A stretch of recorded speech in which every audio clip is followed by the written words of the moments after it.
Bonjour tout le monde. Aujourd'hui, cerveau. Tu vas bien de te casser toi avant que je m'énerve. Parlons de comment a évolué le truc que tout le monde a mais que personne n'utilise. Putain, comment se faire des amis, chapitre 1. La merde. Alors, au début, on a des trucs poilus, avec un cerveau dit conventionnel.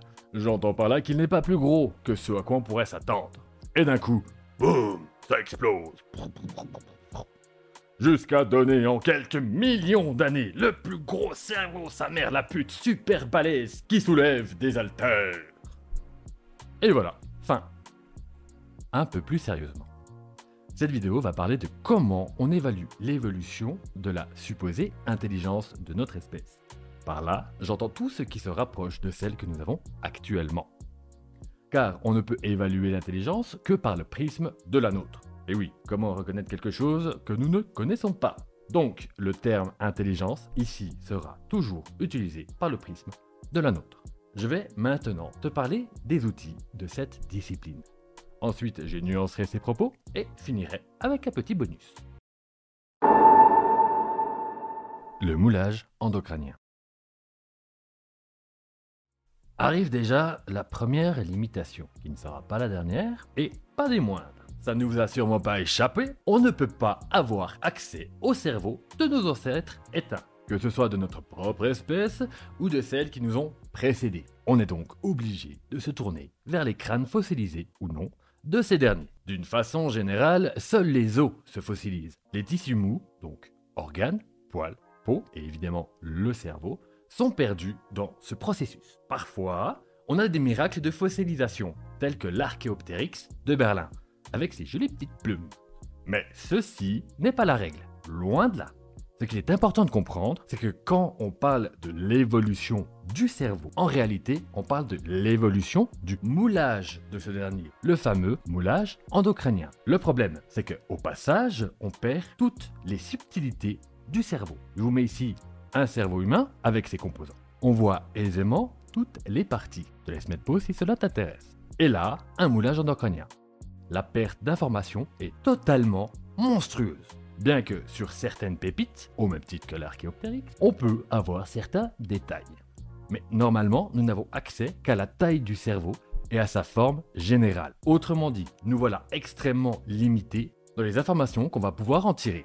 Il est possible d'optimiser ça avec l'anatomie comparée. À partir d'espèces encore vivantes, dont nous avons le cerveau et le crâne, poser des hypothèses plus ou moins bancales sur ce qu'étaient les cerveaux de ceux dont nous n'avons que le crâne. L'idéal étant d'associer les deux méthodes.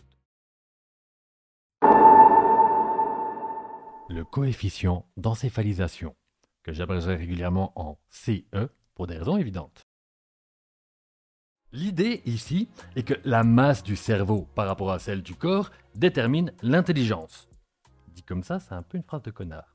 Mais à culpa direct, on est de nouveau face à un outil plus qu'imparfait. Parce que en disant ça, je ne prends pas en compte les nombres de neurones ou les connexions neuronales et d'autres trucs. Cela étant dit, je vous rappelle qu'on veut parler d'espèces éteintes. Donc, tout ce qu'on a, ce sont ces putains de moulages endocriniens. Par définition, on n'a pas accès aux subtilités du cerveau. Ce qui met fin au débat. On fait malheureusement ce qu'on peut avec ce qu'on a. Bien, maintenant que ça c'est dit, je vais développer ce concept. La majorité du cerveau, de façon globale, est un poids mort du point de vue de l'intelligence. Il a pour seul attribut, entre guillemets, de faire fonctionner votre corps.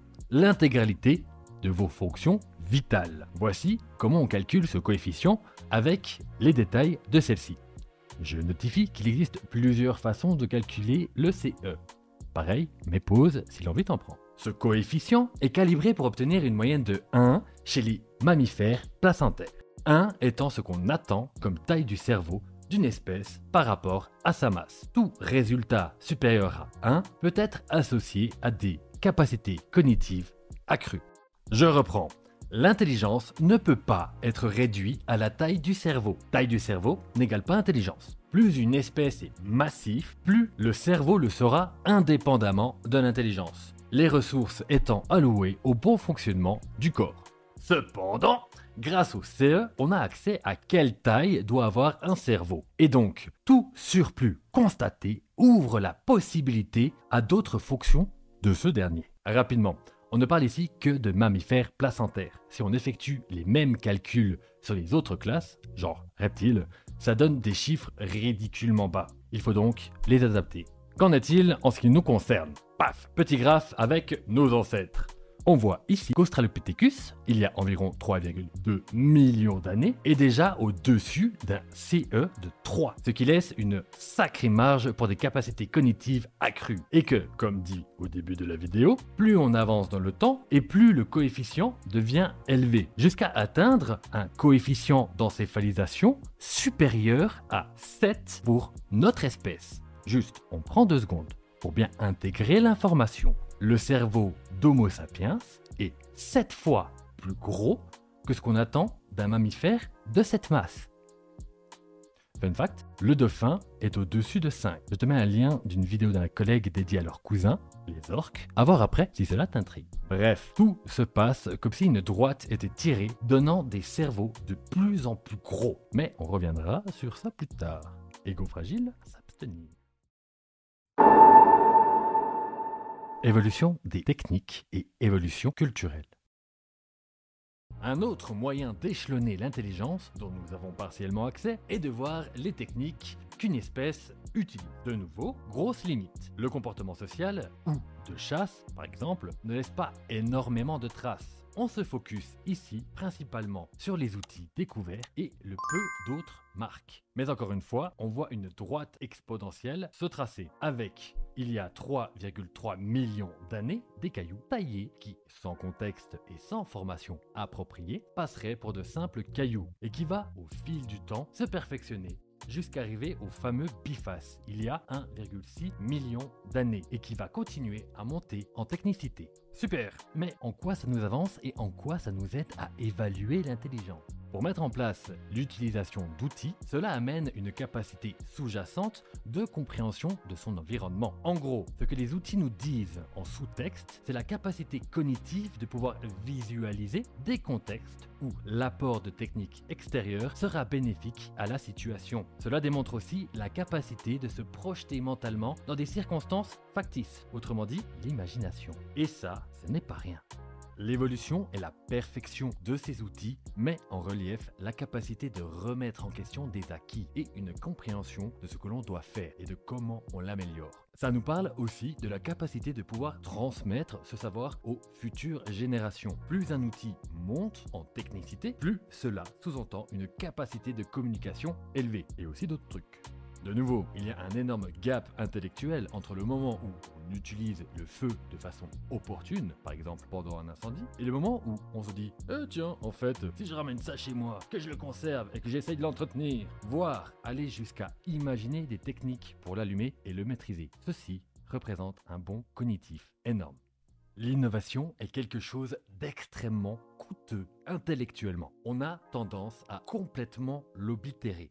Actuellement, on sait tellement de choses individuellement qu'on oublie ce que cela vaut réellement et de la prouesse que cela recèle. L'évolution technique nous ouvre une porte sur l'évolution de la conception cognitive du monde qui les entourait et donc de la part de cerveau qui n'est plus utile pour des fonctions vitales mais pour ce truc appelé intelligence. L'évolution culturelle en fait de même. Avoir des rites funéraires par exemple. L'implication la moins coûteuse en hypothèse est qu'une espèce avec ce genre de pratique a conscience de la vie, de la mort, une conscience de soi et des autres. De nouveau, ce genre de conception est tellement banalisée qu'elle semble aller de soi, mais ce n'est pas du tout le cas. Il n'existe que très peu d'espèces conscientes de ce genre de choses.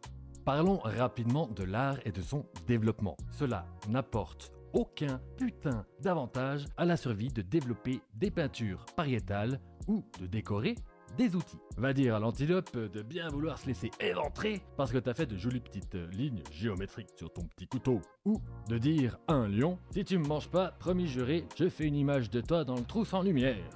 Non. Par contre, elle nous parle de l'évolution et de la pensée et donc des capacités cognitives qui évoluent. Attention, je ne remets pas en question que actuellement l'art peut amener des avantages, mais en grande partie parce qu'on a construit nos civilisations autour. Je parle dans le concept de la survie en savane. L'heure fatidique des nuances est enfin arrivée. Ou pas. Parce que finalement je vais mettre fin à cette première partie de vidéo. Et oui, c'est bien dommage, je le sais, parce que les nuances, c'est là que t'apprends le plus de trucs et c'est là que c'est le plus intéressant. Mais si tu veux pas rater la suite, n'hésite pas à t'abonner. Du coup, moi je te laisse tranquille, je vais finir la deuxième partie parce qu'elle me demande un peu plus de taf que prévu. Je te fais des bisous et à bientôt.